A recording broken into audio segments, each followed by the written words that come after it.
Hello student, semester 4 এর first chapter অর্থের ধারণা ও কার্যাবলী।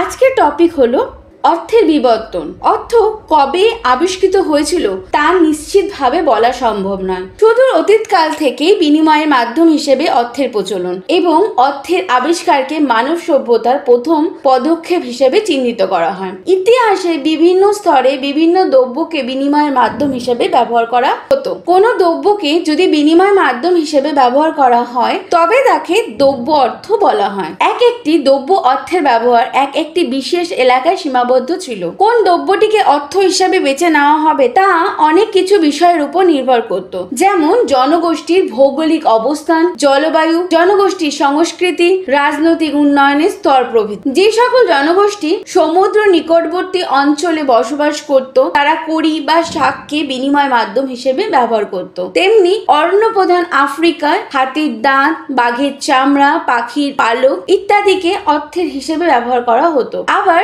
যেখানে পশুপালন ছিল প্রধান উপজীবিকা সেখানে গবাদি পশুকেও বিনিময়ের মাধ্যম হিসেবে ব্যবহার করা হতো। গরু, ছাগল, ভেড়া ইত্যাদি গৃহপালিত পশুকেই অর্থের হিসেবে ব্যবহার করার রেওয়াজ এখনো কোনো কোনো অনুন্নত জনগোষ্ঠীর মধ্যে দেখা যায়। এবার জানবো অর্থের বৈশিষ্ট্য। কোনো দ্রব্যকে বিনিময়ের আদর্শ মাধ্যম হিসেবে ব্যবহার হতে গেলে সেই দ্রব্যের কতগুলো বিশেষ গুণ থাকা দরকার। প্রথম, দ্রব্যটি বহন করার সুবিধা থাকা দরকার, অর্থাৎ একটি এমন হতে হবে যেন ওর ওজন কম হয়, আয়তনে ছোট হয় এবং এর মধ্যে প্রচুর পরিমাণে মূল্য নিহিত থাকতে পারে। দ্বিতীয়ত, দ্রব্যটি দীর্ঘস্থায়ী হওয়া চাই। কোনো পচনশীল দ্রব্যকে অর্থ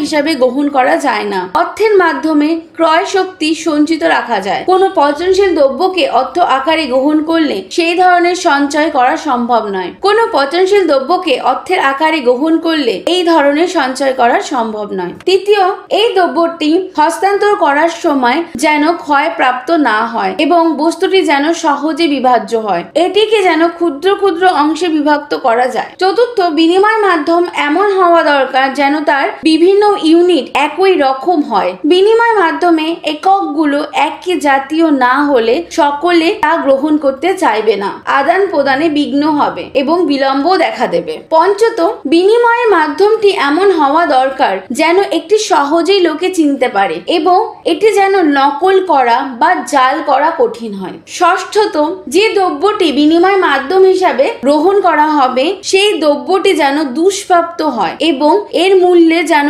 সাধারণভাবে স্থির থাকে। বাতাস বা জল প্রভৃতি সুলভ দ্রব্য বিনিময় মাধ্যমে হতে পারে না। আবার দ্রব্যটি এমন হওয়া দরকার যেন তার নিজস্ব মূল্য স্থির থাকা দরকার, নতুবা এর মাধ্যমে অন্য দ্রব্যের মূল্য পরিমাপ সঠিক হবে না। ইকোনমিক্সের সেমিস্টার 4 এর প্রতিটি চ্যাপ্টার বোঝার জন্য এবং কোশ্চেন পাওয়ার জন্য চ্যানেলটিকে সাবস্ক্রাইব করুন। ভিডিওটি ভালো লাগলে লাইক এবং শেয়ার করতে ভুলবেন না।